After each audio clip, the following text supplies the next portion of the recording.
এটা হচ্ছে অরিগেনো গাছ। এটা আসলে ডাল একটা লাগালেই এই টবের মধ্যে লাগালেই আর ভালো মতো করে পানি দিলেই এটা হয়ে যাবে। এমন কোনো যত্নের প্রয়োজন হয় না।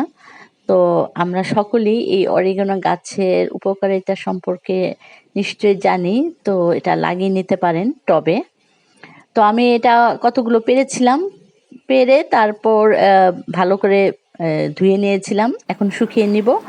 আর রোদ্রে শুকালে ৪-৫ দিন লেগে যেতে পারে, কারণ এটার পাতাগুলো খুব পুরু আর মোটা। আর এজন্য আমি চুলায়, গ্যাসের চুলার নিচে রেখে শুকিয়েছি। আর ওটা তাড়াতাড়ি হয়ে যায়।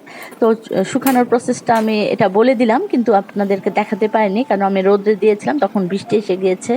যখন আমি চুলার নিচে দিয়ে শুকিয়েছি, তো যাই হোক, এখন আমি যেহেতু শুকিয়ে পাতাটাকে হাত দিয়ে একটু চাপ দিয়েছি আর মুচমুচে যখন হয়ে গিয়েছিল পাতাগুলো, তো এইভাবে সুন্দর গুঁড়ো গুঁড়ো হয়ে গিয়েছে। আর এভাবে আমরা বাসায় তৈরি করে নিতে পারি অরিগেনো, আর এটা ব্যবহার করতে পারি।